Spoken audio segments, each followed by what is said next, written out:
Coming up this week on the Digital Lifestyle Show, Gary and Richard are here, and it's our Christmas show, our final show of 2020. Lots to talk about. We're talking about our tech highlights and what's been our tech disappointments of 2020. We'll be talking about the Windows Insider news. We've got some reviews that I've done. Microsoft Flight Sim goes to VR, and lots more. So let's get straight to Richard and Gary. Richard, Gary, good evening. Good evening. Good evening. Good evening. Good evening. Here we are at our final show of 2020. Wow. Are you sure we won't do one next week? Because let's face it, we're not doing much now, are we? Well, yeah, I'm relaxing at home next week, believe it or not. as am I. Why indeed? Yeah. Well, are you in tier 4 down where you're? No, yeah, you are, aren't you, Richard? I'm in tier 2. Oh, you can do what you want then. I'm in 3. I'm in 4. I think next week it will definitely be 4. Yeah, we'll see. I'm definitely in 4. So, yeah. We should explain for those not based in the UK. Tiers 2, 3, and 4 relate to the restrictions currently in place as a result of the current pandemic. Yep. Yeah. Tier 2, you can do a bit. Tier 3, you can't do anything. Tier 4, do not leave the house. Exactly. Yep. So I got. And stop buying toilet roll and pasta and rice. Just stop. No, stop buying broccoli. Broccoli's the thing they're running out of, apparently. I'm self-sufficient on broccoli, although one broccoli plant does not make a meal necessarily. I would get security in immediately. All I can say is I'm glad there's no limits on snark and bitterness. Otherwise, I'd be in big trouble right now. Yeah, it would be. I have got a cabbage that's about the size of a golf ball, and one Brussels sprout. So my. Are you sure you've not mixed up the sprout and the cabbage together? Is it? It does sound quite similar. Purple Brussels sprouts, and the plant is supposed to have loads of them on, and it's got one. I'm going to fight over it on Christmas Day. Cut it to 4 very carefully. Yeah. So that was that's my contribution to the Christmas meal this year. Right. Well, we're not here to talk about tiers or Christmas meals. We are our final show of the year. Now, you'll be glad to know we haven't come up with some cryptic quiz or anything like that, because there was some news we wanted to talk about. But I did also want to catch what your tech highlights are and your tech disappointments of the year as well, so we can come to talk about that. But first, I wanted to mention that Flight Sim, Microsoft Flight Simulator, they've launched the VR version today. Yeah, that came out literally, hours, last hour, I think. It's just come out. Yeah. It was promised before the end of the year, so they kind of stuck that in before Christmas, which I think is great. Yeah, so this is obviously Flight Sim 2020, which is the new Can It Run Crisis test for PC. It does really tax your PC. Although, to be fair, as we were saying before we began to record, I mean, I'm on a NVIDIA 1050 based rig, and Ian's got a 1060, and it works. It's not the wonderful fidelity you see in videos, but it does work, and it does play pretty well, to the point where the visuals don't look great to me. I just wish I had a controller, a yoke or a thrust sleeve, that kind of thing. Because it's okay with the Xbox controller and the keyboard, but pretty soon you do need a yoke. But yes, this is a VR thing. So I think when they first launched Flight Sim 2020, wasn't it going to be only the HP Reverb G2 and that was it, I think? And they appear to have now launched it for pretty much everything. Yeah, they're using OpenXR, isn't it? Is it OpenXR or OpenVR? Let me check.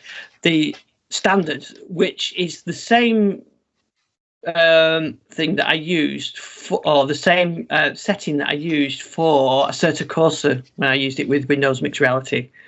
So rather than it being particularly built for Windows Mixed Reality or Steam or whatever, it uses that Open VR thing. I'm going to find an exact thing in it. But what it means is that you don't have to load the Windows Cliff House or that environment beforehand. You can just enable the setting and it just changes it, including the menu and everything. So I've just fired it up because it's first of all it's a big game, isn't it? I downloaded it over the weekend, 128 gig, and then I came to do the update for this today, and it was another 10. But so you've got to get through that 10 gig update, and then you can just enable VR, and it fired straight up on mine. Although it then did crash my flight sim. Yeah, that isn't unusual. It's downloaded now. For some reason, I've had Flight Sim installed for a while, and yet it still demanded a 96 gigabyte update. I think the update size may vary depending on your mileage, if I'm honest. Yeah. And to be frank, we were again joking about this beforehand, but with Flight Sim, this is a problem with I think many modern games, but with Flight Sim in particular, it does feel like you need to sort of send an email off to Satcher to say, Satcher, I'm about to play Flight Sim 2020, and give her like a week's notice before you play it. It's like, you think, oh, I'll play Flight Sim. Oh, I've got to wait a day to download 96 gigs of data. So what are you doing exactly?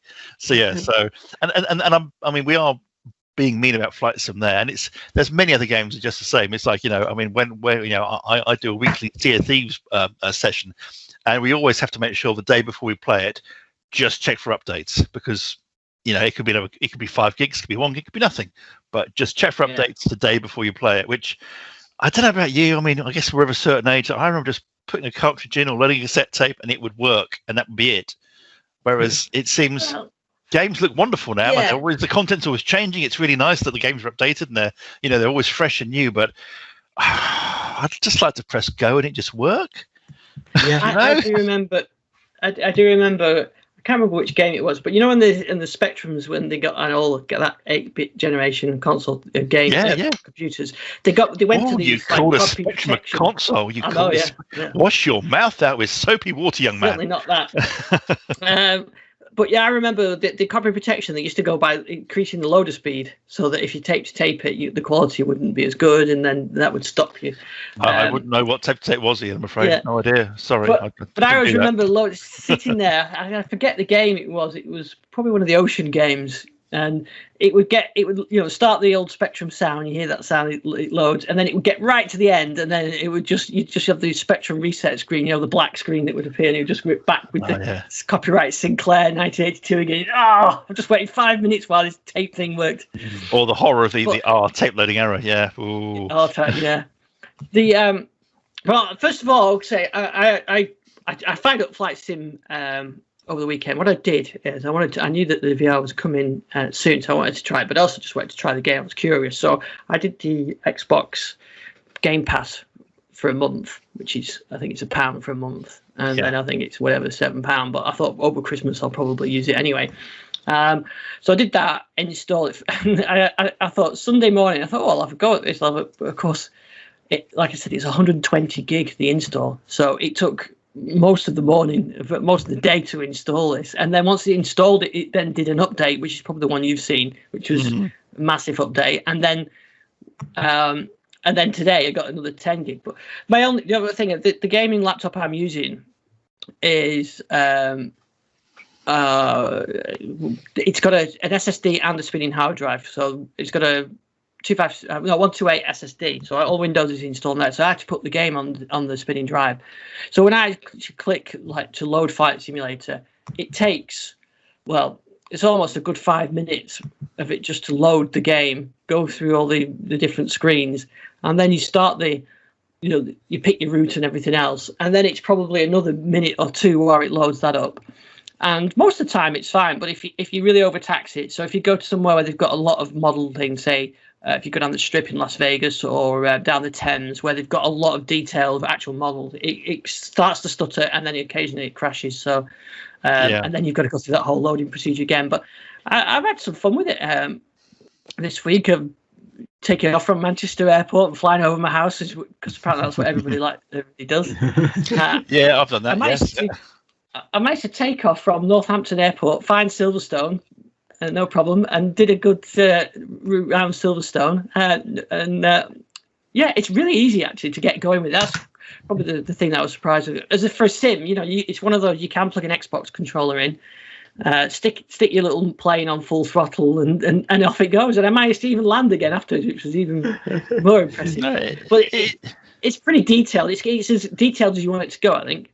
Yeah, it is cool. But although I would say, I mean, the point you make there about spinning discs, you have to have an SSD. I mean, it is really slow from a spinning disc. And SSDs, I mean, you can buy a 1 terabyte SSD for what, about £100 now. So it's probably worthwhile if you're seriously playing Sims. Yeah, I mean, and I'd say that's probably common with all the recent Xbox games, because I've also got an Xbox Live Game Pass, which again starts at £1 and goes up to about £7 or so a month. And I have to say it is fantastic value for money if you enjoy playing the odd game, because I like Forza, I like Sea of Thieves, Flight Sim, Doom Eternal's on there as well, I think, isn't it? So there's a lot of games there which you can just. There's a lot of things which you can dip in and out of without needing to sort of buy a big expensive game and then try and sell it secondhand or whatever. You just go in and out, so it's great. But yes, I'd say for most of the recent games, particularly Flight Sim 2020 and Sea of Thieves, you do need an SSD. I'd really recommend an SSD. You don't actually need much much map storage, because you're always going to land on one you can press it. Thank you very much, Gary. You're obviously looking Twitter right now. Yeah, follow Richard's Twitter feed if you don't understand. I should point out what Gary's referring to there is I was playing a card game called Mind the Gap, which is basically all about tube names and tube lines in London with my my youngest daughter, and I pulled Mornington Crescent out, and she couldn't understand why I said I've won. There it is. But of course, you've got to really follow the Radio 4 quiz show. I'm sorry, I haven't a clue to understand that one. That is more of an obscure reference for anyone from US. UK listeners, maybe. Exactly. We've gone beyond spectrums now. Gone into properly esoteric. It's Christmas. Yeah, it is. But I have to say, just for the brief experience I had playing with, it's a fantastic sim, and very. One of those, I was surprised about how easy you can just pick up and start playing and fly over places. And like I said, I managed to navigate my own way to Silverstone, which I was quite impressed with. And, absolutely, yeah. And it's pretty well mapped as well. It is. It's very impressive. It's stunning. It uses. I think out of the box it uses big maps. Although I think some people have found ways of using Google Maps in it as well. But it is absolutely stunning. There are some glitches in the map, although you do need a proper dedicated graphics card to actually run the thing. And I think just going back to the VR point, it's good to see that come out. I don't know if you've watched them. Again, I've not managed to play it yet because it's only just happened. But it looks as though you can't use controllers. You're still using mouse and keyboard to do things. So you've only got VR visuals. You haven't got anything to do with. So, for example, you couldn't. I mean, there's some VR flight sim games I've played where you can use your hands to grab a flight stick or flick switches and things. Yeah. I think you currently can't do that in FS 2020 with VR. Looking at the previews, but again, hopefully next year I'll have played it and we can give you a proper rundown. But I think the idea of looking around the cockpit and peering out the windows and things would be incredible. Yeah, I mean, it pretty much goes back to what I said about when you play the driving games. Once you play it with VR, it's so much better an experience, an immersive experience. I guess it's. But there's no VR in Forza, is it? There's no VR in Forza Horizon, which is a real shame. I did notice in the. I mean, again, to be fair, I do whinge about the huge updates that come down for these games. I did see the release notes of FS 2020 for the latest version. Saw co-pilot behaviour has been improved. What was the co-pilot doing before? I mean, there's an airplane reference. Well, yeah. I mean, there is a close acquaintance of mine who flies for a major national airline. Had a lessons learned thing about a recent air incident, and it was because the co-pilot had done something very, very, very silly, and the lessons learned was, what is the lesson learned? And he said, well, basically, back in the old days, we used to fly for the military. We were always taught the co-pilot, or rather the C word in the other seat, is always trying to kill you. And I thought, wow, okay. I think when he said C word, I think when he said C word, he didn't mean co-pilot, but I have no idea. But it is amazing. I was impressed how well it runs on the laptop, and I would really like to see it on something like my son's gaming PC or one of these RTX cards. Really high end. You've got a 1060, haven't you? So yeah, I've got a 1060 GTX 1060. I mean, I can say it does not run well on Intel embedded at all. No, I can imagine. Yeah, I think that the thing to do is for me is to swap out that drive, isn't it? I guess I can open up this laptop and just swap that spinning drive for an SSD. Although to be fair, what I did find was, like, again, going back to Sea of Thieves, that does work on the Intel embedded chip I've got in my Dell XPS, which is although the keyboard gets so hot I can't touch it. Yeah, it's. I thought of do I get a gaming PC, but the amount of time I actually do get to use it, a laptop is okay, and the fact that it just ran, I was quite impressed.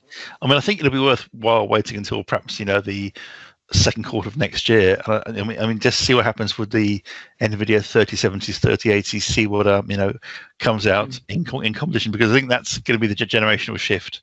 Certainly, from what I've seen, they do look very, very impressive. It's just that at the moment there's some artificially high prices due to shortages. Yeah. Which we in the UK know all about right now. We've probably got more chance of getting in the graphics card than you have getting some broccoli.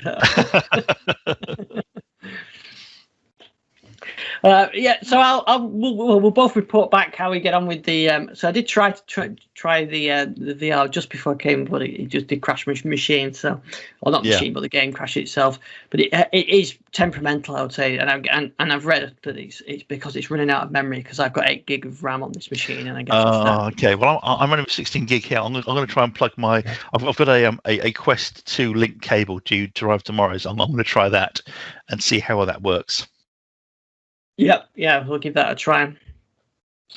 Now, what else did we have to talk about this week? Well, we don't have any builds to talk about, because I think the Windows Insider team didn't get a build out at all last week. But we had that one for what do we call that?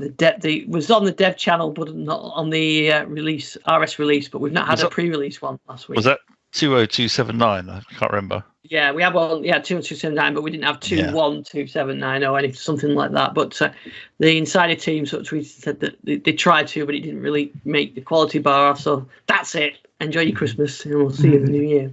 Exactly. Yes. It was quite a tedious release as well. So I've got high hopes for next year. Although that may be one of my tech lows and tech highs. Maybe mine too. We'll see. So the other thing that we didn't get as well, I mentioned last week that there is a Surface Duo December update coming out, but it didn't come out, and isn't coming out now. I think they decided they're carrying that over to January, so they'll put the release, because it also, as well as the patches for the Surface itself, it also contains the Android security update, the monthly Android security update. So they're carrying that over into January. So it kind of makes sense. You understand that this time of year, you don't really want to be pushing out major updates, especially towards the end of the month. Yeah, definitely. It's going to be, we are in the holiday time, and goodness knows the team could do with the break. So I think, anything in the last 2 weeks of December, first week in January, there won't be much in this 3-week period at all. Yeah. Yeah, so we've no new builds to look at on that side of things. We did get some news about the Duo, although I think we talked about this last week. It was just as we were recording. It is coming to the UK, Canada, France, and Germany in 2021. Yeah, has there been any updates at all in the last week about what's it going to cost? No, nor has there been any updates of what the spec's going to be either. I can't imagine the spec would change much, would it, Gary? But it's same basic hardware. Same basic hardware. You could enable things which aren't enabled potentially, but. I mean, I would think that would happen in US as well. But I think the key thing is one of price, because it's now 2021. Well, not now, but it will be 2021 when it releases, and that there's no getting around the fact that the hardware is looking very dated for the amount of money they're asking for it. But I think they'll still ask for that money. Now, the reason I was saying about enabling things is someone was telling me, and I've had no confirmation of this, and I can't get any comment from Microsoft on it, that it's feasible to actually enable NFC on it.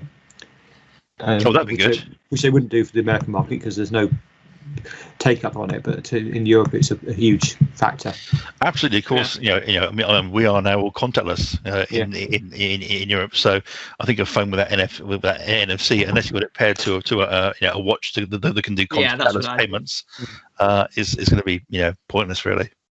Yeah, that's exactly what I do. I have the Android or Wear OS device, but I prefer the Samsung wearable. But Samsung Pay only supports a very limited set of banks, so whereas Google Pay seems to support them all. So you end up with a mixed match of devices. It's when, so the Samsung Watch and Health and everything else is better, but the Android one has more payment providers. So when which device do you put on when you go out? But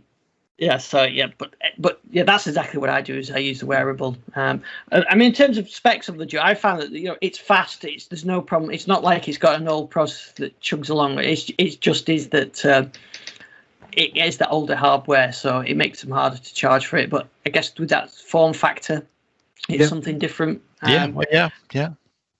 And we'll come back to talk about the Duo later, but. Good to see, but we no idea. I don't think we'll find anything out till January, February now. I guess in February time, something like that for release. Maybe we'll have an announcement in January, but all the PR people are going on holiday now anyway. Yeah, I mean, I do wonder what phone company they'll partner up with as well, because could well do it through much like in the US, and doing things through the likes of AT&T and Verizon. So I would think we'll see in the UK what Vodafone EE3, those one of those I'm sure will dive in. Yeah, and I've tested it on. Mine's got an O2 SIM in it, and it works perfectly fine with those. So, but I did some research when I was getting. It supports all the UK bands anyway, so obviously not 5G, but all the 4G bands. Just wish that it had the wireless charging. I did talk about this cable last week, didn't I? So I posted a video of that. We talked about this little magnetic charging cable, which it's actually a great little device, but.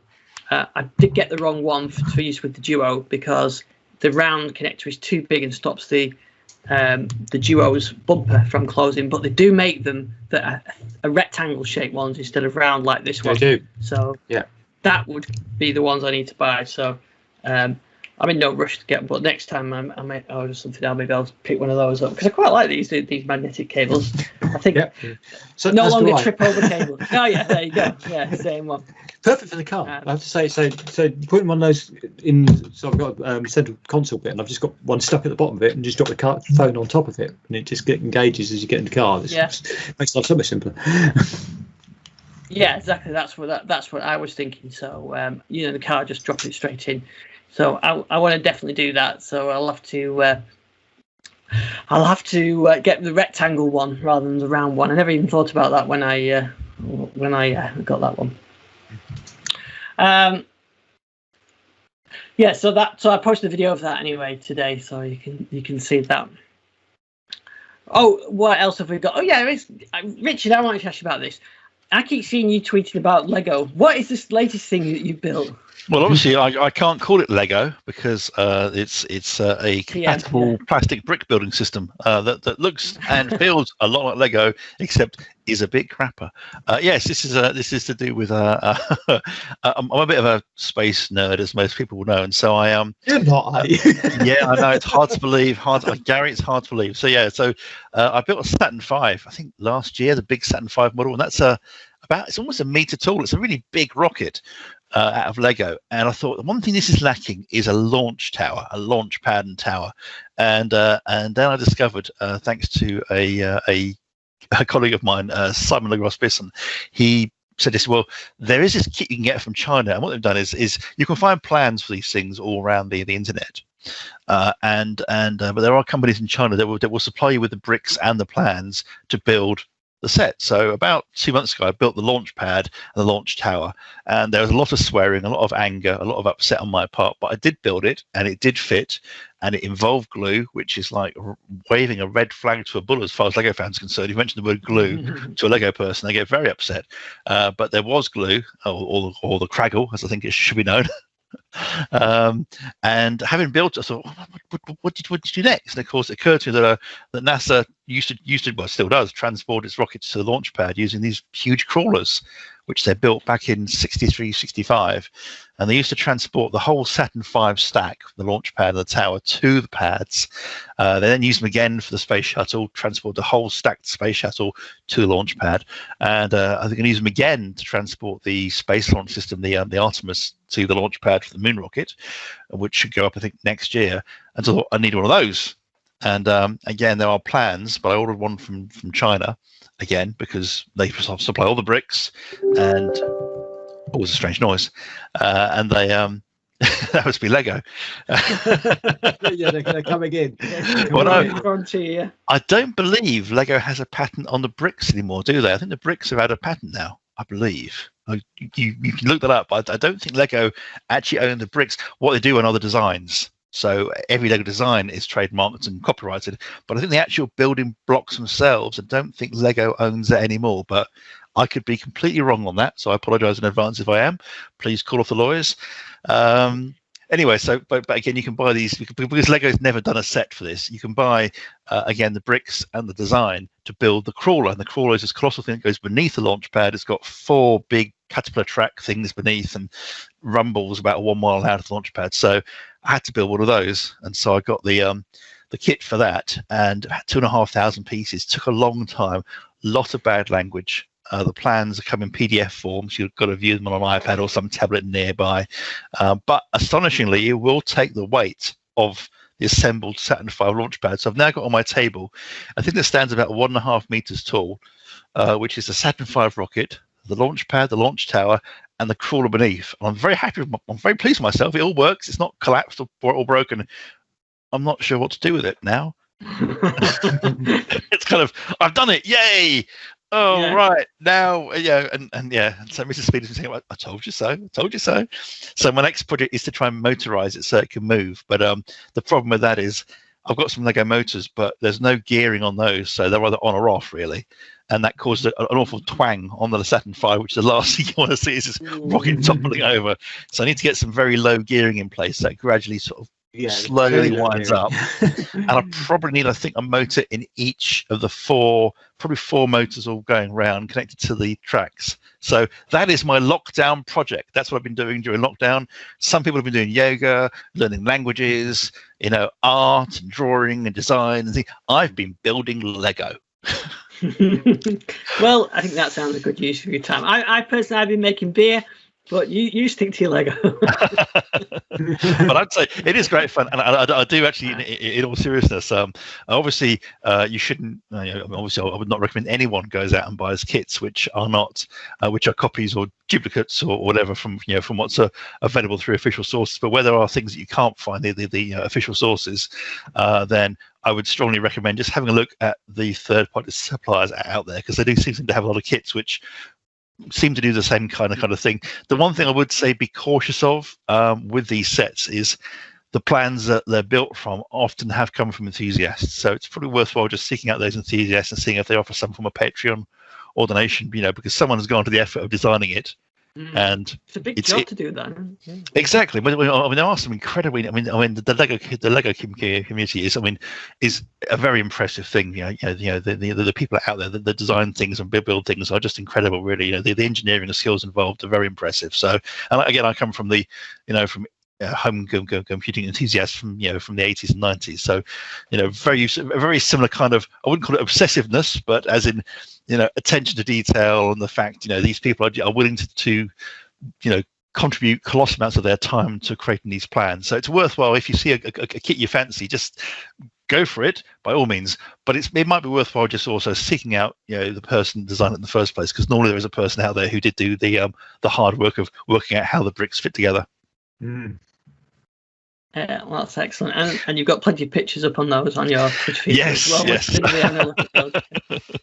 It was good fun. I enjoyed it a lot. Excellent.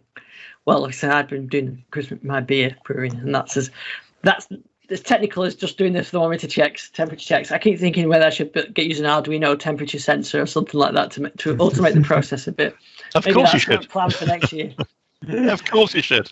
Or one of the Shelly devices I mentioned the other week, because they were really good for that sort of thing. yeah. I've been using the SwitchBot for the greenhouse temperature stuff, and that's actually working really well. And really good. We mentioned this, I know, a few weeks ago, but the batteries are still on 100%. It's really good. Whereas the other one that I had, the other Wi-Fi one, lasted about 2 weeks. Yeah. Oh, hey Gary. Speaking of temp sensors and things, did you have any thoughts about? We talked last week quite a lot about services and things like Google Cloud and AWS and things just going boop and disappearing. Yep. I don't know what your thoughts were around trying to protect a smart home against that kind of outages. Yeah, well, basically, I mean, I've talked about a lot in the past about how I run mine basically on a Pi using the thing called Domatics, so it's an internal local hub, and I think that's really the only way I would recommend anybody who's got. If it's mission critical, then I'd definitely run it on a local hub of some sort. There's plenty of them out there. There's loads of new hubs that run in the local area. I mean, if you're in the Apple sphere, then using Apple's HomeKit would give you local control anyway, because it doesn't rely on the cloud. It's all local connectivity. Things like the Xiaomi hub, which works to control devices locally. That all its scripting is run on its local hub. It doesn't need the cloud to program it, but it doesn't need it.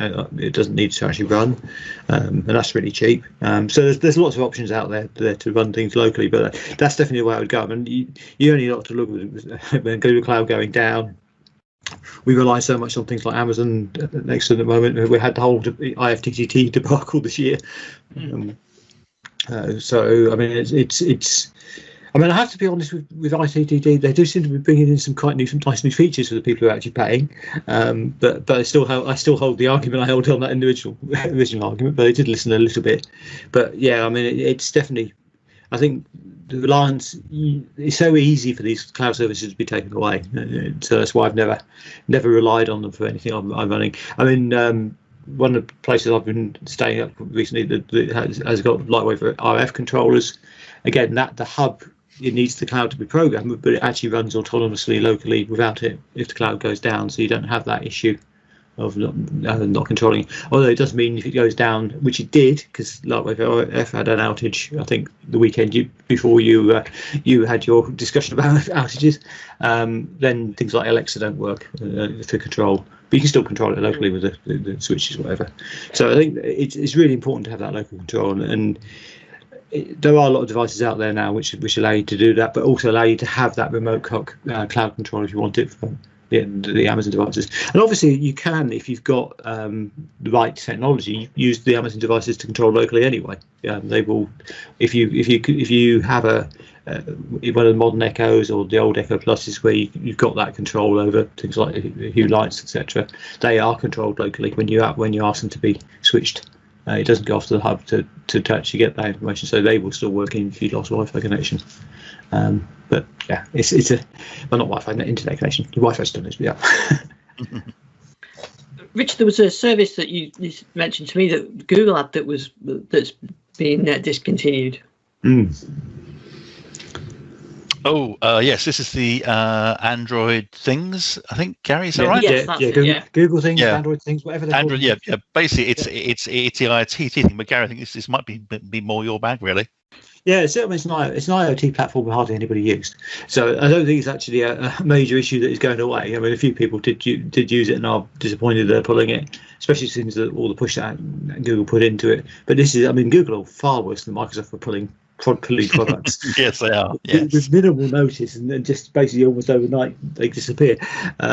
So I'd never rely on anything which is experimental on the Google front. That would definitely not be a thing. To be honest, this is not a major loss. I mean, there are platforms which are better at IoT, and I mean, this is probably why it's going away. It wasn't used that much. But I think the key point is you must always be prepared for your platform to go away at some point. Yes. Yeah. I think there's some platforms which will probably hang around, things unless they crash, of course, which they have done occasionally, like Azure,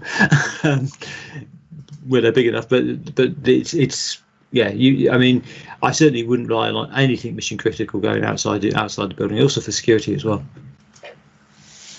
Well, then you've got some. I mentioned last week, I've got Hive, which is locally controllable. but it does have that back-end system. But I think without the internet, you can still control it locally through the hand control unit, the wall-mounted unit as well. So you can control. And if that fails, there is manual override buttons on a faceplate that you have installed as well. So, but it's just you pick a system, and then if like I said last week, if British Gas decide, oh, this is not a service that's making us any money and we're just going to discontinue it, you're left with a dumb system. Yeah. And that's happened a lot. It's happened a lot. I mean, less so in the UK systems, but certainly in America, there's been a lot of systems pulled very, very quickly, and leaving people or suddenly switching from being free to subscription models, like I have TGT. So it's all features being pulled, which have been up in there in the first place, and then suddenly removed overnight. And when you're reliant on the back end, you're paying a license rather than buying it outright, so they can do things like that. Which is the challenge.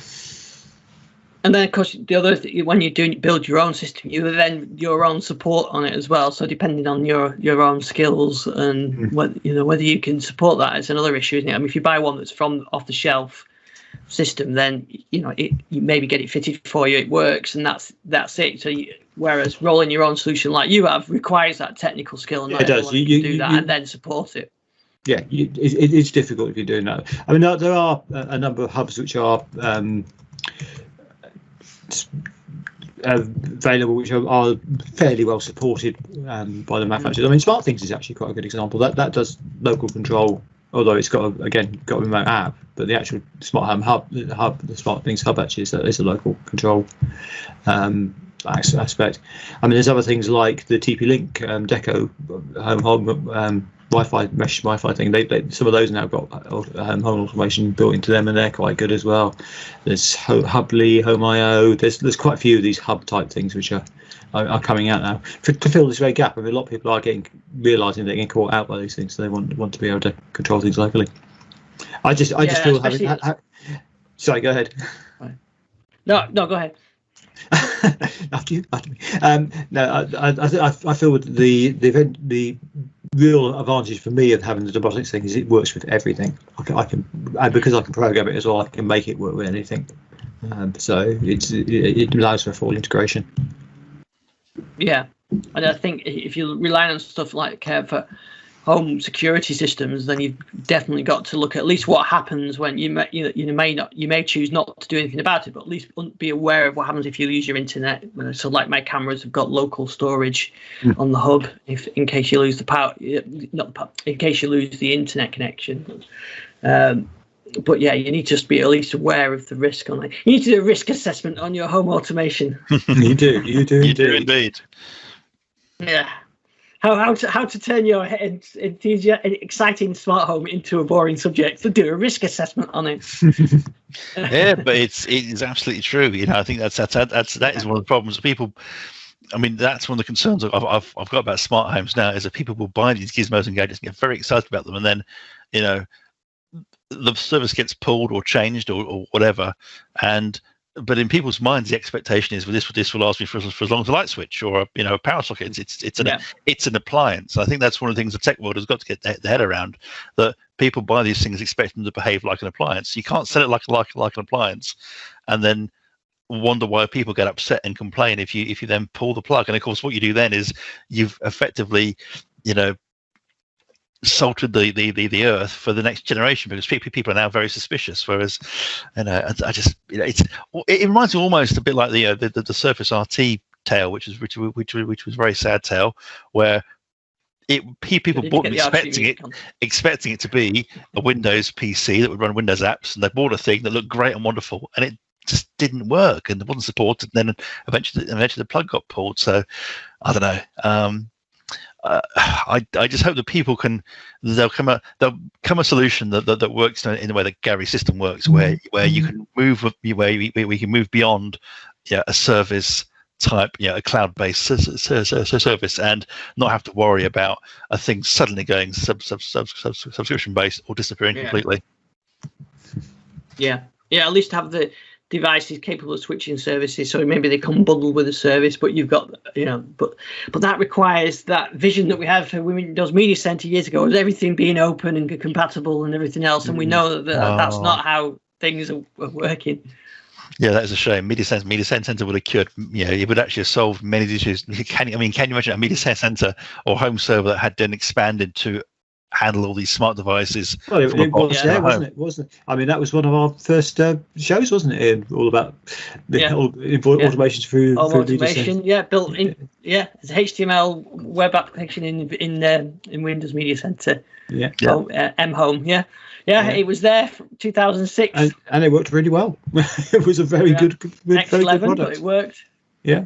X11, yeah, exactly. Yeah. X11, yeah, that does many of the things that we're now rediscovering with, all these various smart. I guess the thing is, you can buy, say, an Amazon Echo Dot. They'll give you a smart plug free of charge with it, and it just works. It's really painless and frictionless to set up. Whereas with the best tool in the world, 2006 X11. That wasn't painless to set up. You had to know what you were doing. There was a real. It wasn't a case of any person say, "And it works," and say, "Amazon Assistant name, turn on the lights." You had to do a bit of there's a bit of effort involved in making that work. Yeah, there was. It was good fun though. I loved it. Don't get me wrong. X11 plugs with the dip switches and everything else. Yeah, brilliant. Yeah, I had some motorized curtains at one point, which I must try and find the motors, because I could move my Saturn V with those motors. You could use your I'm just thinking to myself, because it would basically slowly, and it was very accelerate. So those motors could do well, actually, couldn't they? Yeah, because they'll have ease in on them, won't they? Because you can't suddenly start pulling a curtain, because it snaps the thing. Yeah, that'd be perfect. Yeah, I must admit, I was laughing. There's your lockdown project. Well, I was laughing today with my father, because I've got an old Christmas tree stand, and it's rusted through, and as I started to throw it, so make sure, son, you keep the bolts and washers. You never know when they might come in useful. I said, Dad, 40 years time, my daughter's going to go through my things, and she said, what the heck are these for? And I thought, wait a minute, she's going to go through my drawer of stuff and find a Palm Pilot, a compact iPhone. Why has he still got this stuff? Yeah. wait till my family go through the loft. What's this ZX81 doing? Exactly. What does he want that for? What did he? It's just all rubbish. All of it's rubbish. Has he got a TC 1100 HP tablet, Windows XP PC? Why has he got 4 TI 9948 cons? What even is that thing? So Yeah, I think you're probably right. I think they'll all be our families will all be going through our stuff, finding all that. What is this soon? Imagine they'll do that, and then they'll take them down the antiques dealer and make a fortune. So exactly. Yeah. Until they try and sell the Windows Phone. No, sorry, mate. That won't get your commission back. That's. I've got about 4 Windows Phones looking around. Oh dear. Yeah. I must send them off to recycling. I've got to bite the bullet. Just like, there's no way. Yeah, I've still got my 1520. Well, that was a great device. Yeah, I'd say the 5050 is almost a perfect device. That was, had a fantastic camera. Yeah. Oh, happy days. Oh, well, never mind. Happy days. Now, moving on to the final segment of this week's show. We always do our predictions on the first week of the new year, so we'll obviously save that. And my homework is to listen back to our predictions as I've done the last few years. But I wanted to try and last year.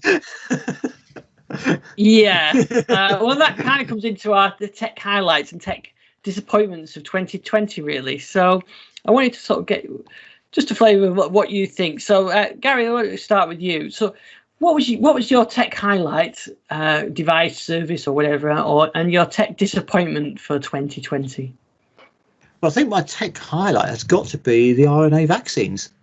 I think that they're remarkable what they were doing with those RNA vaccines, and they are basically a technology solution to vaccination. So I think that's a really good idea. And I think the whole idea, this is only very early stages, but the whole idea of using RNA to program things. I've talked about this before, but the idea you could actually write a code in RNA to say attack cancer, so it only kills the cancer cells, and when it's killed enough cancer cells, it switches itself off, unlike chemotherapy, which does all that thing. So I think this is an early step in that direction, and it's forced the hand to actually allow some of this stuff to be developed quickly. That we've had to do this stuff. So I think that's a huge highlight. I think that at the moment, this type of stuff we've got currently is called an mRNA vaccine, but there's other ways of using RNA to make very effective medicines and things, which also is going to come in with my tech disappointment this year, which is the quantum computing side of things, because I thought we would have that quantum computing level actually available this year, and probably has been hit a lot by what's been going on. But those two combined, if you actually can do the quantum calculations to then program the RNA, you can cure a lot of diseases. And suddenly, it's interesting that this whole epidemic may actually lead to curing a lot of the diseases we've been living with for hundreds of years, and some of the stuff which has been the main killers up to now. May actually lead into some solutions for those, which would be good if it does. Yeah, definitely. Yeah, it's funny how these big world-shaking events. In the past, I'm thinking of like wars and things where we get big shifts in technology and jumps in technology, like flight technology and weapon technology, and this has kind of forced a lot of jump in this kind of technology. Yeah. That's very grandiose and very worthy tech. Yeah, I was thinking that's what you were going to say, Microsoft Teams sharing or something like that. But Teams multi-tenant, yeah, that's a huge. Teams multi-tenant. There you go. Which would you rather have? That's both my highlight and my disappointment. I think many people would rather have that than a vaccine. But anyway, okay. Well, that's probably as good as it gets, a vaccine. But go on, Richard. What was yours? Oh, well, I don't know what to say now, really. Yeah, I would be like that. Gary's basically trumped me there, although Trump is perhaps the wrong word to use. So I'd say take highlight is I'm going to go for something that's more to do with the actual computing side, and I'd say it's going to sound a bit tedious actually, but I'd say the highlight for me has been how well everything has worked in terms of this massive shift to remote working, Zoom, Teams, whatever else. I've been really impressed with just how smoothly those. I mean, obviously they go down, and I laugh at that a lot. It keeps me in work.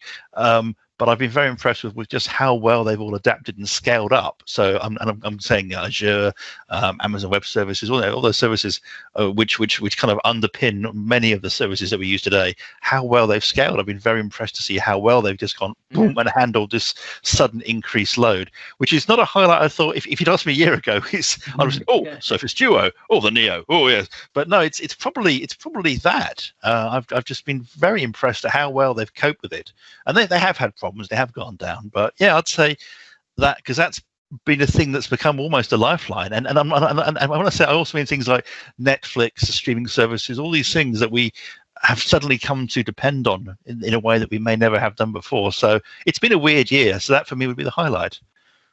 The low light is the Surface Duo. The Surface Duo has been for me a colossal disappointment because I was so hoping that the specs weren't going to be correct. I was hoping that we were wrong on our guesses for the problem. I was wrong with my prize guess, and what came out, I mean, it is an innovative form factor. Don't get me wrong. I'm impressed with that, but the sheer price of the thing for what it is just feels incredible, and I've been disappointed with certainly some people that whose opinion I might have respected that seem to be apologizing for it. It's like you have to accept this thing is not what we were. It's a version 1, and I had much higher hopes. Perhaps I allowed myself to get swept along in excitement, and I had such high hopes for it. And what came out was not crushingly disappointing, but I just thought it would be better or not as much money, so it could justify what's inside it. So next year I'm hopeful for Surface Duo 2. I'm going to push that to one side, look forward to next year. Yeah, which is kind of funny because my highlight actually probably would be the Duo. Of all the devices that I've used this year, including the Note 20, the Duo is probably the device I like using the most. including the Go and the laptop and everything else. Yeah, I obviously use a laptop for work and blogging and everything else. But I've found that the Duo has been my sort of go-to device. So perhaps if you come at it from without any expectations of what Microsoft kind of, or not just Microsoft, but the whole expectations of the thing when it went that built up over time, I did find that I just really like using the device. So I've been using it full time now since October. It's a bit like maybe a problem child, or a co-worker that does some things brilliantly and other things not, and you have to adjust. So camera obviously is not brilliant if you want to take a quick picture of your kids or a dog, or if you were out trying to capture something. It's not the best of the world camera. It's fine for static images, but anything that moves, it's too slow because it detects in your screen and you're flipping it around just by the nature of having just that one camera. But for everything else, I found it really useful, and especially in the evening browsing, I really like using it. So the perhaps my expectations were lowered by the negativity of when the first reviews first came out, because I got it sort of slightly after that. But since then, I've actually found it to be really useful, and actually use it a lot for Teams meeting during the day for work stuff.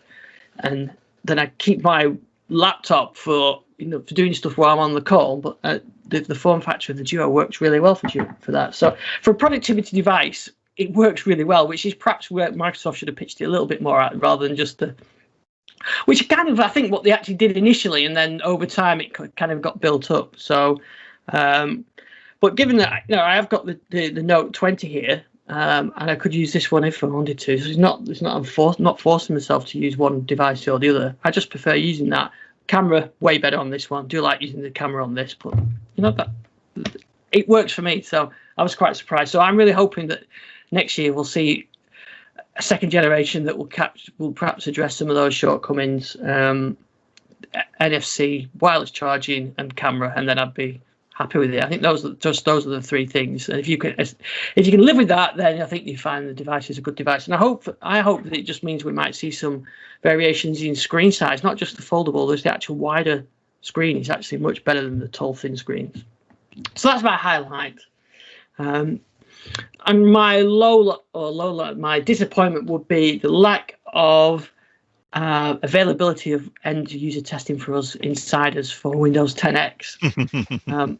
I know there's a lot going on in the background that we don't know about yet, and there's going to be stuff coming out with it, next year. But I really would have, and I know the pandemic changed what they're planning to do. They're going the shift away from a dual screen device to single screen device. But I really wish we'd at least had a bit more information about it. The blog post about going to the single screen devices was months ago now. When was that? Was it March something? Maybe it was. It was summer, wasn't it? At least spring, summer. But I would have loved to have seen and had some hands-on with Windows 10X and even just a single screen version on an emulator. Do some testing with it and see how that's developing.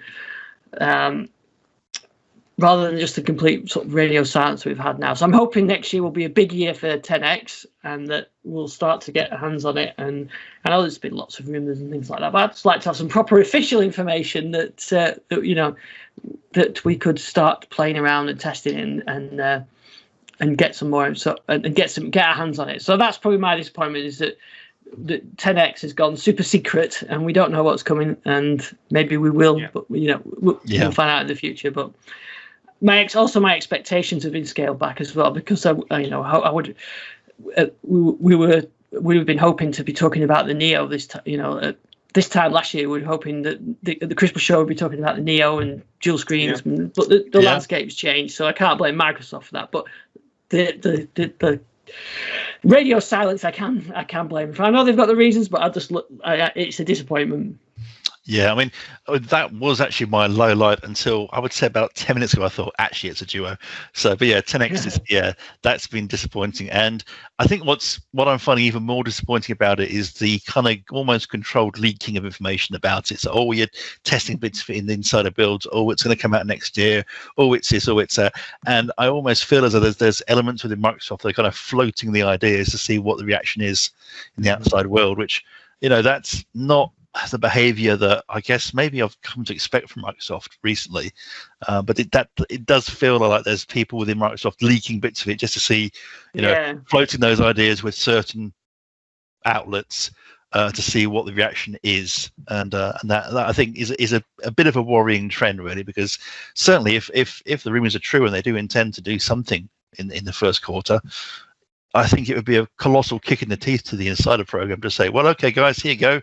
Here's the whole reason you signed up for this is to have access to early builds, and here's a thing that we've hidden away for the last year. So I don't know what's going on. It all feels a bit murky, and we'll see what happens. Hopefully, it all will become clear next year. But yeah, you're right. If it does come, ready to go, and the rumours that they've signed off the builds and this kind of thing, if that is the case, that like you said, it's a bit of a kick in the teeth to the insiders who have not had the opportunity to test it. Definitely. Hopefully, we will going forward. But I know what you mean. I wonder how some of this may actually be down to software patents in the US, because one of the problems with software patents is once you've revealed what your software patent does, you can't have a software patent. So you basically got to keep it secret until you're actually ready to patent it. And I think there may be some definitely patentable things in this. Obviously, we don't have software patents in the UK, which is very wise. Yeah. So. It's interesting. It would be interesting this time next year to go back and listen to this and remind ourselves and see what happened with like the duo and vaccines and everything else, and see if they're still our highlights next year. But obviously this time next year we'll have done our pilgrimage to one of the museums in Cambridge to nerd out with the OT, and maybe perhaps get some listeners along as well. Yeah. Oh, that was something that I'd like to do. That last year it was something I'd like to do. To this now, I've been please, I really want to do this now. So, yeah. I definitely would like to do that. We've had some fun at meetups, and I think this must be for Garry and I. What is it? The first year we haven't had an actual meetup since probably 2006 or 7 or something like that. Yeah, something like that. Yeah. We usually get to catch up a few times a year, but luckily we've got services like Microsoft Teams where we can keep in touch. Yeah, and I just want to say quickly, speaking of those places, and you might have put some links in the show notes, but certainly I know the National Museum of Computing History and the other museums in the UK could all do with some support right now, because it's proved to be quite difficult for them. Yeah, absolutely. Yeah, and maybe we can get Jason Fitzpatrick back on the show in the new year when eventually he can get some plans back in place. And I know they've done some opening, but I really want to support those guys. Yeah, we haven't, because obviously they are run by enthusiasts for enthusiasts, so it's just worthwhile. If you can support them, please do. Yeah, absolutely. And why not go and have a look at their sites and get some idea for some projects for over Christmas and New Year? Really. Absolutely. Buy yourself a Pi 400 and fire up those emulators. Yeah, I think that's the thing to do. I'm going to be doing some more flying, I think, over the Christmas period. Flying over motor racing circuits around the world, which is great fun in Microsoft Flight Sim. So apart from you got to work out your navigation, but luckily my geography is pretty good on racing circuits, so I'm okay. We're almost done now, but Garry, I wondered perhaps if just in the last 30 seconds or so, what do you reckon is going to happen in the electric car market between now and 2022? A lot. I think the battery technology is going to be really interesting. I've just thrown it in there just the last minute. Yeah. It is. I mean, that's actually. I mean, if it wasn't for viruses and things, probably my biggest disappointment this year would have been the lack of solid state battery production, because it should have been produced by now. I think there's been a lot of stuff going on a bit behind the scenes, which has delayed things possibly more than they should have been. But we've got Toyota making big announcements on solid state. I mean, they've been very dragging their heels on battery electric, but they've got some pretty impressive stuff. And they've got lithium phosphate batteries as well coming out, and lithium potassium stuff. So there's a lot of stuff happening on batteries where we should see probably 600-mile range cars being the norm come 2 years time. And then probably 1,000 to 2,000 mile range cars being the norm after that. How you charge those is another matter, but with solid state you can charge very quickly anyway, as long as you've got the power to do it. So But I think if you in the sort of, if most people do their normal daily journeys and just then need the odd long journey, like we were talking about the other week, Richard, that's going to work quite well for people. You just keep it topped up at home on your charger, and then when you need a long journey, you can rapidly charge it at one of the high power chargers. But yeah, I think battery technology is going to be huge changes. The other thing is that the battery density is much higher, so you can actually have lighter vehicles, which helps with production costs and all sorts of things, because you don't need such high rated suspension and all sorts of things. So I think there's going to be some pretty major changes coming up. Whether they'll actually appear in vehicles that quickly is an interesting one, because that's a lot of that's down to the manufacturers and how quickly they want to move their feet. They could have had much better spec'd vehicles out by now if they wanted to. I think that's. I think our next show, when we do our first show in January, that's something we definitely should cover. Garry, for you, is sort of your predictions for where we'll be at the end of 2021, and we can then the year after then see how that goes. Yeah, and I think we'll all do our predictions as well. So, Richard, that's your homework. You think of technology, what your predictions for 2021 will be technology-wise. I won't try to predict anything else, but I'll stick to technology and Lego.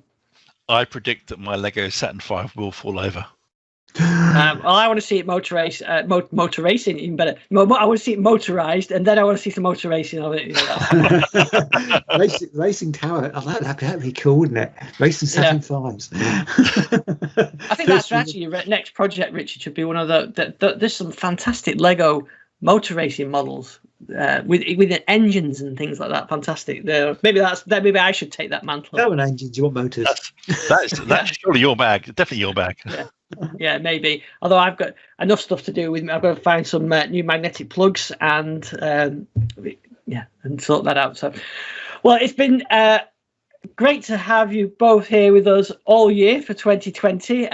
We've managed to keep the show going, as everybody else has kept their lives. Everybody's trying to keep everything going. We've kept going, which has been great. So hopefully next year we'll have a bit more. We'll have an in-person event. So I hope the listeners have a great Christmas and a great New Year. We're back the first week of January. Garry, I hope you have a great Christmas and New Year. And you, Richard. And I'm sure we're all going to be very busy over Christmas New Year. I've got a few days off, so lots of projects to do. For sure. And Ian, I think just to say thank you for keeping the show going, putting it out week after week and doing all the edits. Impressive work. That is impressive work. It took me a long while to make sure I had to edit your sneeze out from last week. I thought the mute button worked there. I'm sorry about that. It was a big sneeze too, wasn't it? Yeah. It was, yeah. Great. Well, we'll be back the first week of the New Year, and so have a great Christmas, have a great New Year, and we'll see you then. Amazing. Cheerio.